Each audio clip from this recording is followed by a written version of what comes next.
Pemirsa, kita lanjutkan dialog kita masih bersama dengan Direktur Eksekutif Lembaga Survei Indonesia, Jayadi Hanan. Pak Jayadi, ini kita lihat selain ada 2 kursi kosong di pos kementerian yang menjadi momentum tepat untuk melakukan reshuffle, ini beberapa nama juga mulai bermunculan. Menurut Anda nama-nama dari para calon menteri ini yang berasal dari kader parpol, kemudian juga profesional non politis dan juga kepala daerah, ini siapa saja yang menjadi calon potensial dalam mengisi kursi menteri? Pertama ya, tampaknya tidak ada alasan politik bagi presiden untuk menghukum partai politik pendukungnya, karena selama seperti yang kita diskusikan tadi, 6 partai yang mendukung presiden sejak awal ini kan tetap solid mendukung presiden, jadi tidak ada alasan untuk menghukumnya. Itu berarti jatah untuk partai tidak akan dikurangi.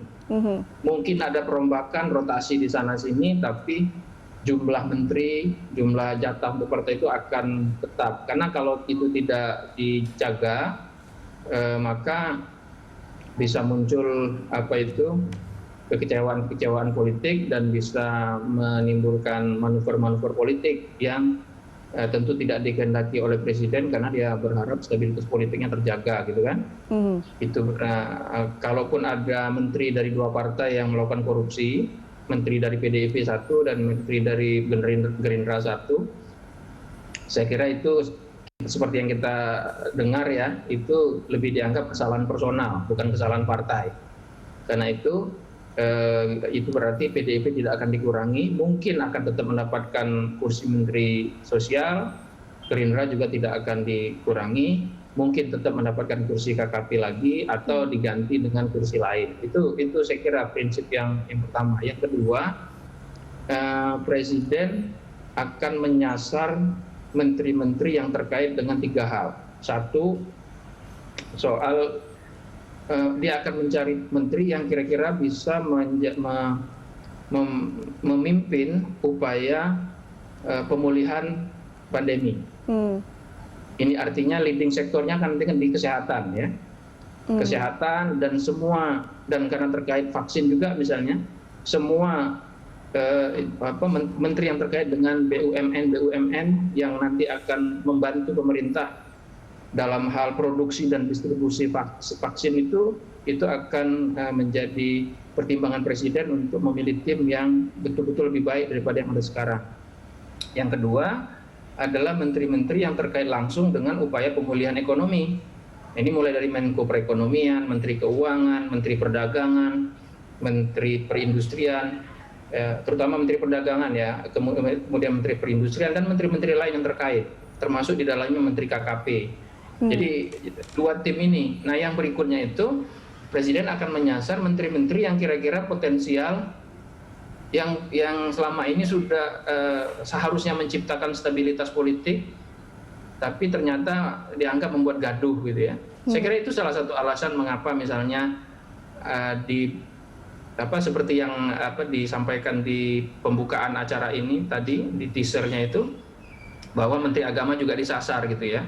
Salah satu alasannya saya kira karena sejak awal Menteri Agamanya banyak melakukan kontroversi, bahkan kontroversi yang tidak perlu, dan itu mungkin dan itu dianggap mengganggu stabilitas dukungan politik dan publik kepada masyarakat. Jadi 3 itu saya kira yang akan disasar. Baik. Nah, jadi Menteri Kesehatan itu pasti akan dievaluasi. Kalau tidak, itu akan menimbulkan kekecewaan publik, karena publik menilai berdasarkan data-data riset, data-data survei itu, salah satu menteri yang sebetulnya diharapkan menjadi leading sektor dalam menangani pandemi, tapi malah nggak kelihatan kan, itu Menteri Kesehatan dari awal. Kemudian tentu saja menteri-menteri terkait dengan ekonomi seperti Menteri Tenaga Kerja, kemudian yang terkait dengan upaya pemulihan ekonomi, misalnya mengapa ada isu Menteri Parekraf bisa diganti gitu kan? Karena ekonomi ke depan itu antara lain, ini menurut para ahli ekonomi, akan tergantung dengan industri di bidang pariwisata domestik misalnya. Kenapa? Karena situasi pandemi masih belum berakhir, negara-negara masih melakukan membatasi pergerakan antar negara gitu, maka mau tidak mau ditumbuhkan industri pariwisata yang domestik, ya, industri kreatif yang sifatnya domestik, dan itu memerlukan orang yang tepat untuk ke depan. Misalnya ya, jadi di 3 ranah itu saya kira yang menteri-menteri akan dilakukan evaluasi oleh presiden begitu. Baik. Secara spesifik nama-nama yang beredar itu kan masih spekulasi.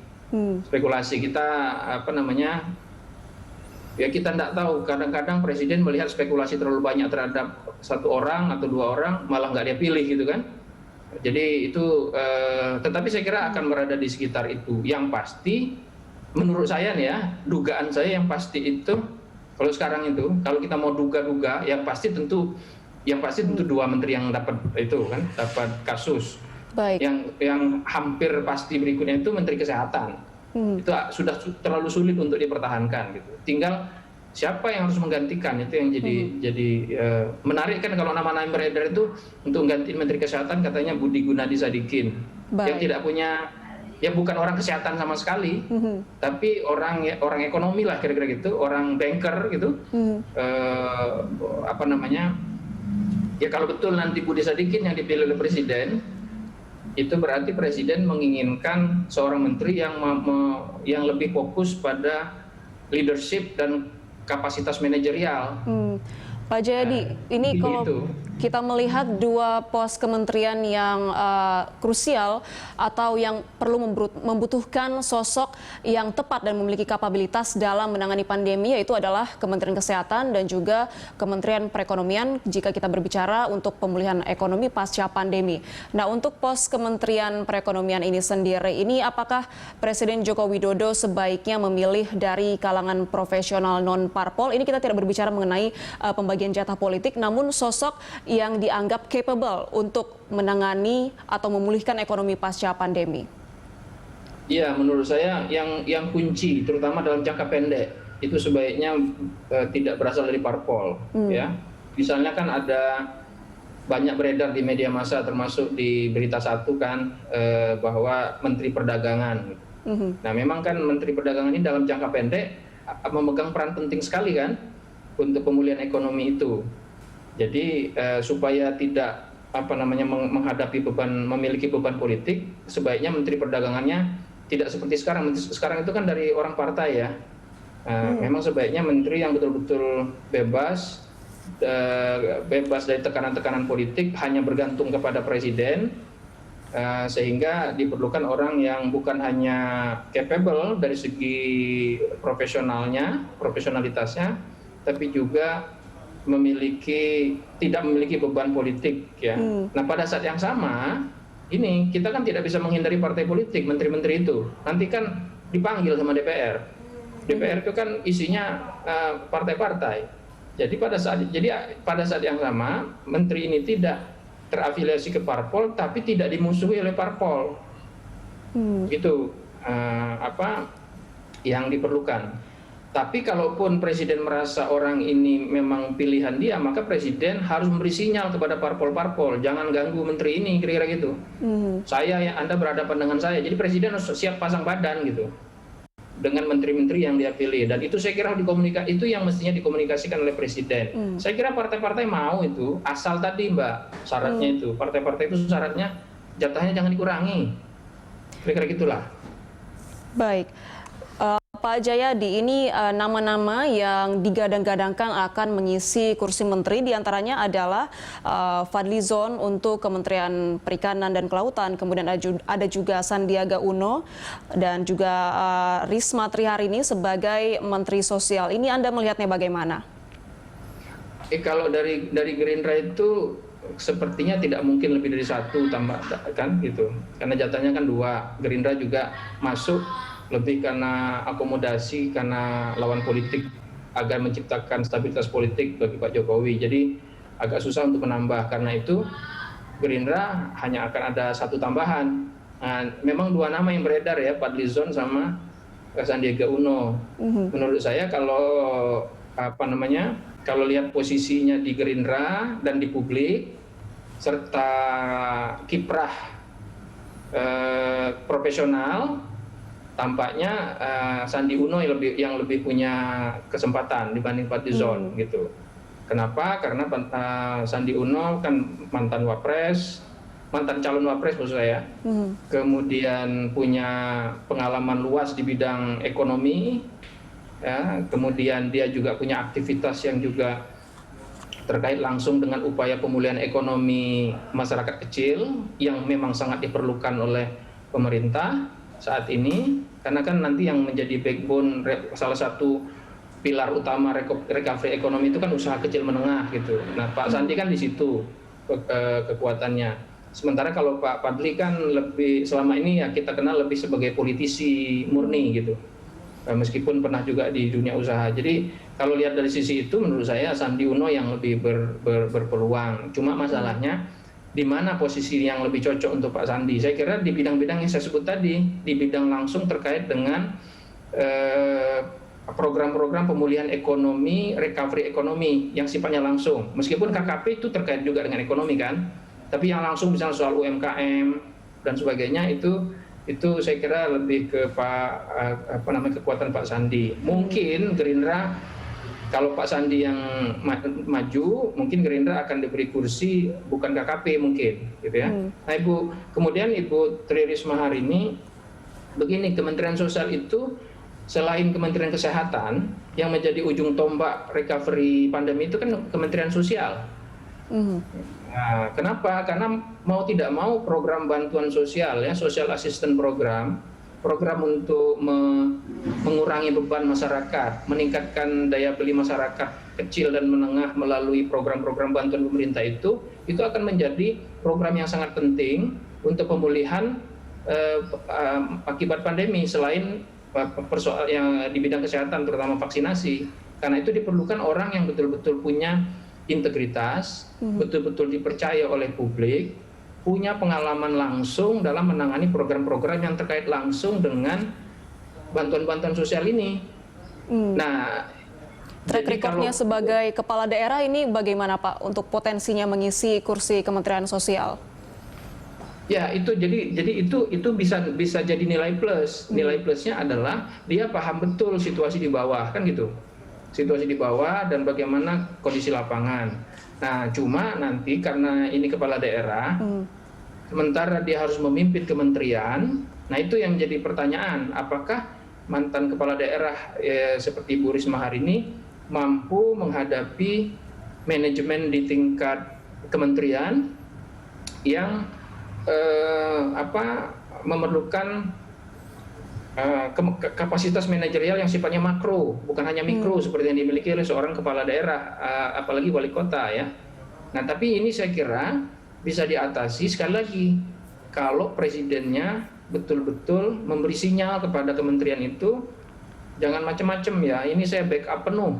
Kalau tidak ada Anda berhadapan dengan presiden. Kalau misalnya kan di bawah kementerian itu kan ada macam-macam, banyak ada dirjen-dirjen segala macam yang bisa jadi punya interest birokrasi gitu ya, termasuk proyek-proyek yang selama ini sudah berjalan.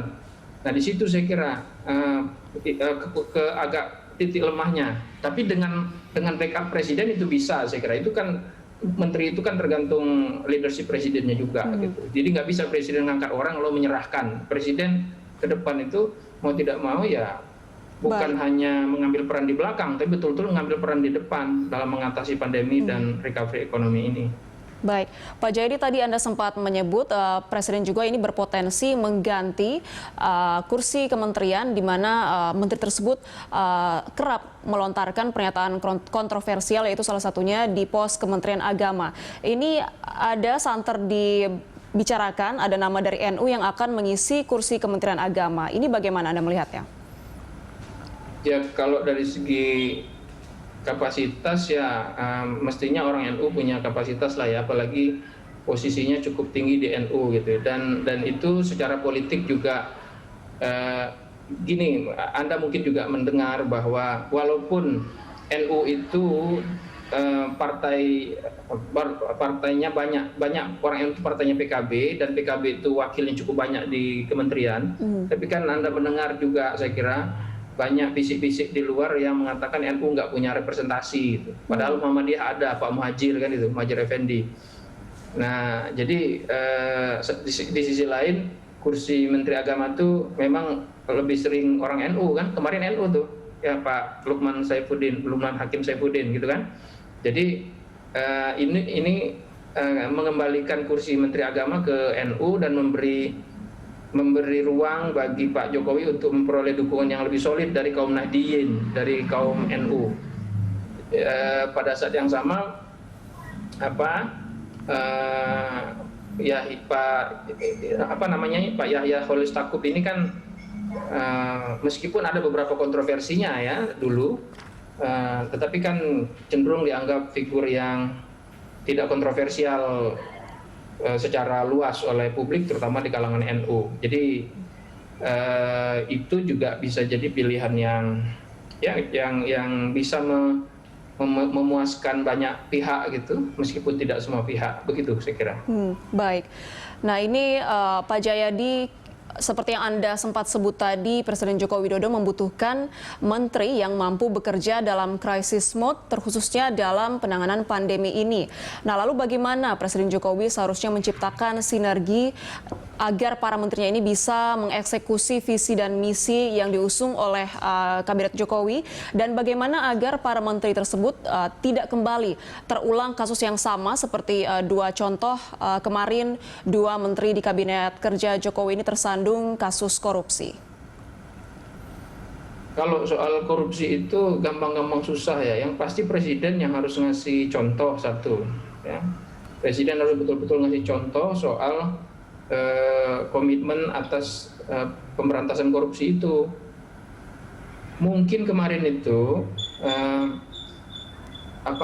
karena undang-undang KPK sudah diperbaharui, itu mungkin ada anggapan bahwa karena KPK ya dari segala sisi kita bisa melihat KPK itu sudah lebih lemah sekarang, mungkin itu ada anggapan bahwa lebih sulit orang-orang itu tertangkap kalau melakukan korupsi. Nah, jadi presiden saya kira harus pertama melakukan memberi sinyal ulang bahwa pemberantasan korupsi itu presiden sendiri yang mimpin. Presiden sendiri yang mimpin. Apapun akan dilakukan oleh presiden untuk menghukum siapapun yang melakukan korupsi. Itu satu, ya. Yang kedua, saya kira presiden harus betul-betul jelas kepada menterinya tentang fokus kerja kabinet ini. Ya, misalnya presiden dengan tegas mengatakan, "Hei para menteri kabinet, dengar ya, leading sektor untuk kabinet ini saat ini adalah leading sektornya di bidang kesehatan, pengatasi pandemi, dan di bidang ekonomi. Maka menteri-menteri yang lain jangan rebutan untuk berada di depan, jangan rebutan,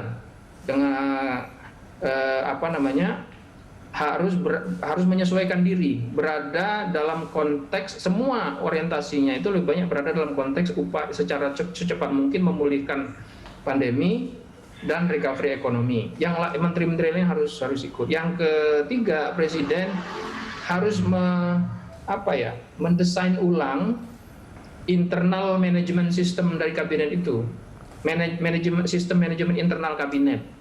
Ya, misalnya siapa yang boleh jadi juru bicara, siapa yang kalau ada masalah apa mekanismenya antar menteri dan sebagainya, itu harus ditegaskan ulang oleh presiden supaya ini betul-betul menjadi tim yang solid begitu. Kalau tidak, kan salah satu yang Anda bisa lihat selama ini kan ada kesan menteri-menterinya itu nggak koordinasi satu sama lain, bahkan rebutan untuk bicara di depan publik. Ya, bahkan rebutan ini mencari kredit poin atas program-program. Nah, itu kan salah satu yang kita lihat selama setahun terakhir ini. Itu berarti problemnya bukan di menteri saja, itu problemnya di leadership presiden. Berarti presidennya harus menegaskan ulang model leadership apa yang dia inginkan, begitu. Baik, Pak Jayadi, kalau ditawari jadi juru bicara presiden mau nggak? Saya dosen, jadi saya ngajar aja lah. Baik, Biar Pak ngomongnya Jayadi. bebas. Artinya ini kita sama-sama menantikan dan berharap semoga calon menteri yang dipilih nanti adalah sosok-sosok yang amanah dalam menjalankan kebijakan publik terlebih di masa sulit atau masa pandemi seperti ini. Terima kasih banyak Pak Jayadi sudah bergabung bersama kami dalam Dialog Good Morning Jakarta. Terima kasih Mbak.